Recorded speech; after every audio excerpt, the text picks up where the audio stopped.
Students, welcome to the online classes.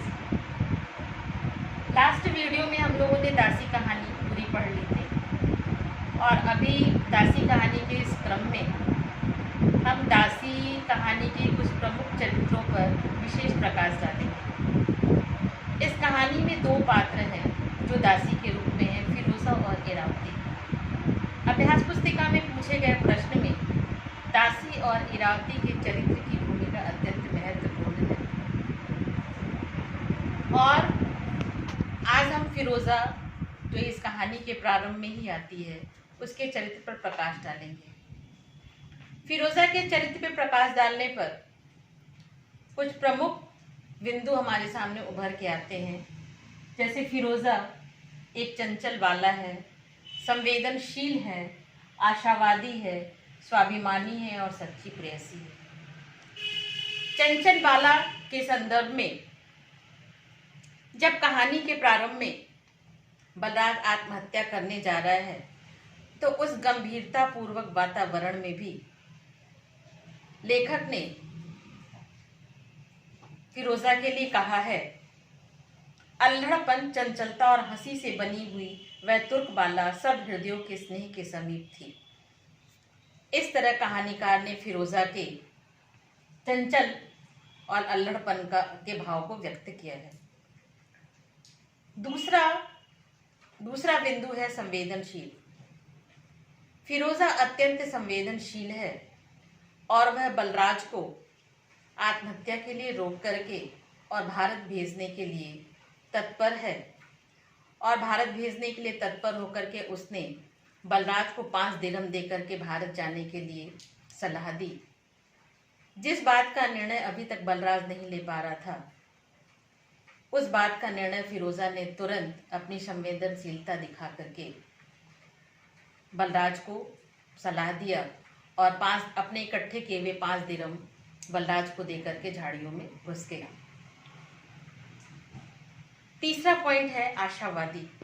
फिरोजा अत्यंत आशावादी है, वह गुलाम है और इस गुलामी के उसमें भी अहमद ने जब उसे लौटाने के लिए पैसे भी नहीं भेजे, लेकिन तब भी वो बलराज से आशावादी बात करती है और आशावादी बात करते हुए यह कहती है कि जो आज गुलाम है वो कल सुल्तान भी हो सकता है।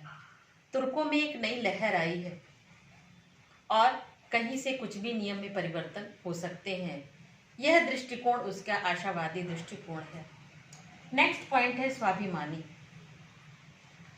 जब वह नियाल्तगिन से मिलती है और नियाल्तगिन अहमद से मिलने के बाद वो अत्यंत प्रसन्न है, पर उसी समय अचानक से जब वो अहमद के करतूतों के बारे में देखती है कि उसने इरावती के साथ गलत व्यवहार किया है, उसकी आंखों में पशुता नाच उठी, तो उसने अपने स्वाभिमानी स्वभाव के कारण कहा कि मैं बिकी हूँ अहमद, भला तुम मेरे हाथ क्यों बिकने लगे?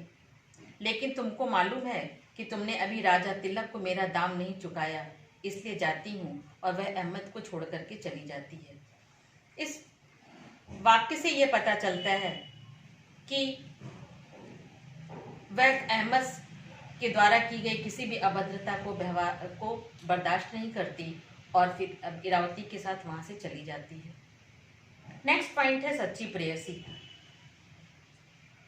फिरोजा के चरित्र की एक महत्वपूर्ण विशेषता यह भी है कि कहानी के अंत में अहमद की मृत्यु के बाद वहां से सब लोग चले जाते हैं, लेकिन वो आजीवन अहमद की समाधि के साथ दासी बन करके वहां झाड़ू और लगाती है और आजीवन उसकी दासित्व को स्वीकार करती है और एक सच्ची प्रेमिका होने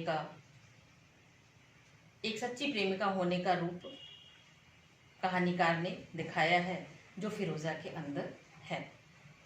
अब हम कहानी के दूसरे चरित्र इरावती की तरफ देखते हैं। इरावती के चरित्र के बारे में। इरावती एक कृतदासी है और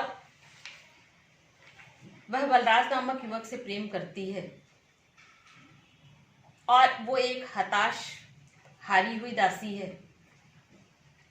और दासित्व के प्रति वो इतनी ईमानदार है कि जिन लोगों ने उसे खरीदा है उसे छोड़ करके वह बलराज के साथ जाने को तैयार नहीं है। इस क्रम में अगर इस कहानी में देखा जाए तो दासी में इरावती सबसे महत्वपूर्ण पात्र है और कहानी का केंद्र बिंदु है। इरावती तिलक की बहन भी है जो बरसों पहले हिंदुस्तान को छोड़कर चला जाता है। कहानी के अंत में इरावती ऐसी पात्र है जिसे अपना भाई और प्रेमी दोनों मिल जाते हैं और वह बलराज की वाग्दत्ता है।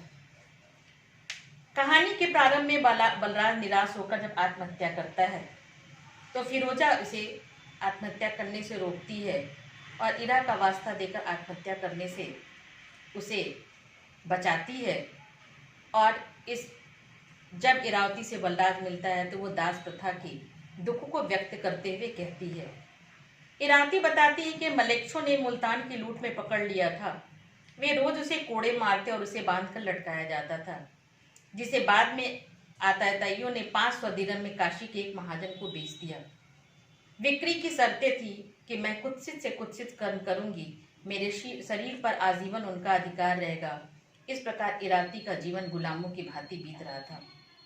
दूसरे चरण में नियाल्तगिन और उसके साथ फिरोजा के साथ अबद्धता के कारण काशी के व्यापारी को लूटते हैं।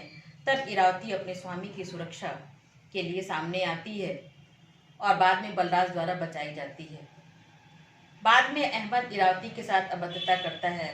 तब इरावती और फिरोजा दोनों अहमद को छोड़ के चली जाती है। कहानी के अंतिम चरण में बलराज उसके पास पहुंच जाता है, उसे सुरक्षा का आश्वासन देता है। अहमद का आगमन होता है, वह उसे पकड़ना चाहता है और अहमद और बलराज के बीच में हुए युद्ध के बीच अहमद की मृत्यु हो जाती है।